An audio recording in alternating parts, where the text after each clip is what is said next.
Imagine a place where nature itself makes any conquest impossible. A massive fortress of bare rock rising 400 meters steeply above the Dead Sea into the burning sky. Masada.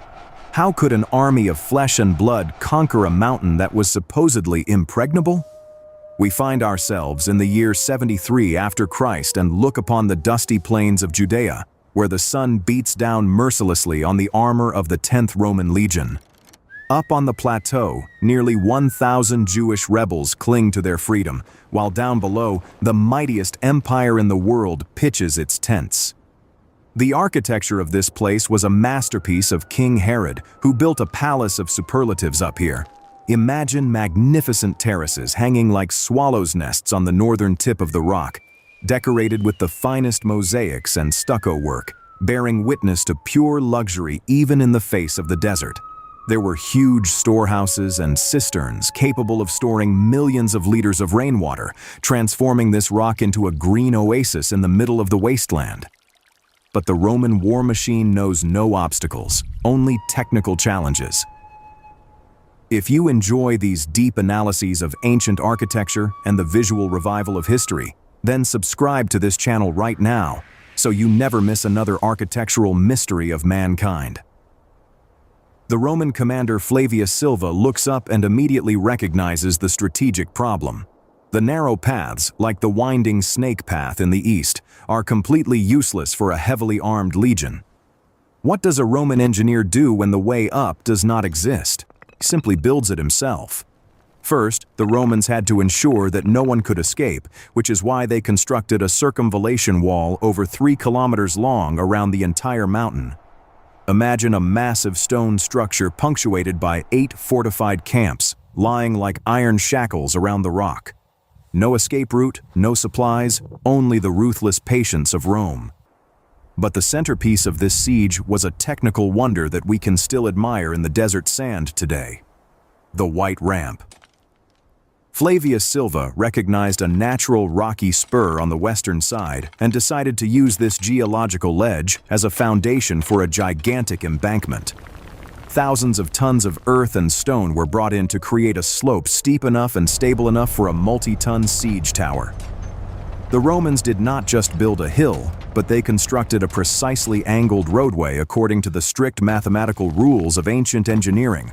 They drove wooden support beams into the ground to prevent the massive masses of earth from sliding, and compacted layer upon layer until the ramp reached a height of over 70 meters. Imagine the deafening noise, the shouting of the overseers, the groaning of the pack animals, and the dull thudding of the hammers as the ramp moved inexorably closer to the casemate wall of Herod. The defenders up on the plateau watched helplessly as their strategic advantage of height melted away with each passing day. What use are the thickest walls if the enemy simply brings the ground under his feet along with him? On top of this ramp, the Romans erected a wooden monster, a siege tower 25 meters high, completely clad in iron to protect it from the fire arrows of the rebels. Inside, a massive battering ram was hidden, striking against the casemate wall day and night. The defenders up on the mountain were desperate and built a second wall made of wood and earth behind the stone wall to absorb the vibrations of the battering ram. A brilliant move by the Jewish rebels, because the soft material absorbed the impact of the blows instead of shattering. But the Romans then used the element of fire. The wooden barricade went up in flames, and the wind turned against the rebels at the decisive moment.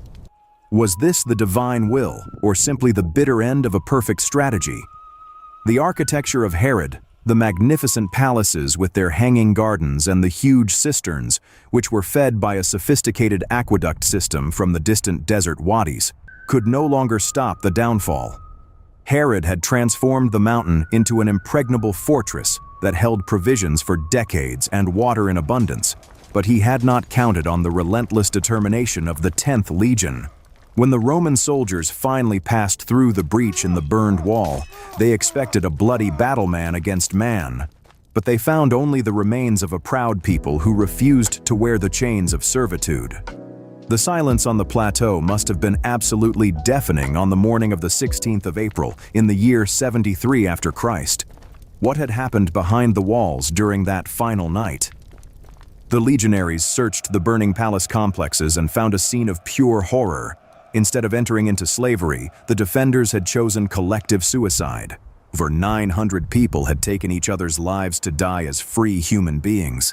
The architecture of Masada was perfect, the logistics of Herod were ingenious, and the Roman engineering was unstoppable. But in the end, only silence remained over the desert.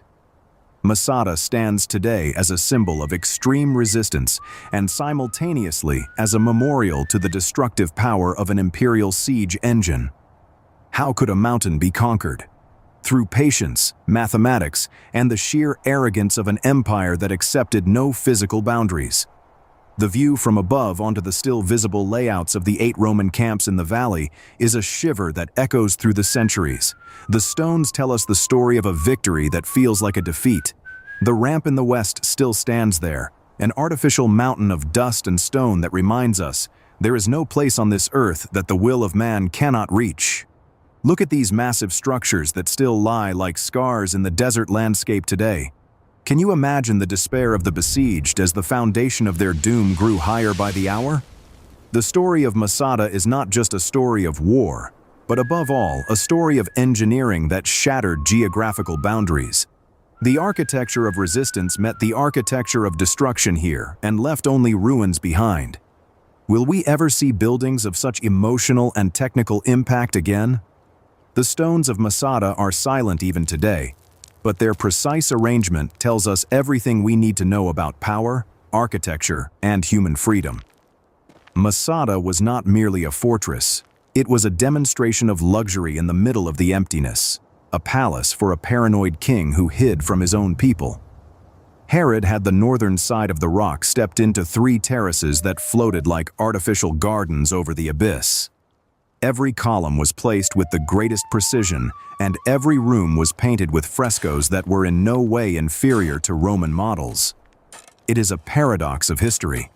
While the Romans were building the ramp outside to bring civilization by force, the finest Roman architecture was already located on the inside.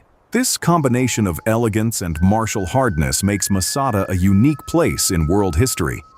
When we see the remains of the bathhouses with their Hippocaust heating systems today, we ask ourselves, how could anyone bring all this marble and all this technology to this lonely rock? The answer lies in the boundless power of ancient rulers who used architecture as a language of dominance. But against the ramp of the legionaries, no marble and no splendor could help. The Roman ramp is the permanent monument of this conflict, a memorial made of thousands of cubic meters of rubble that has outlasted time. It shows us that architecture is not just there for living or representing, but can also be a tool of victory. The mountain was not conquered with swords alone, but with shovels, calculations, and a ramp construction that challenged the laws of nature.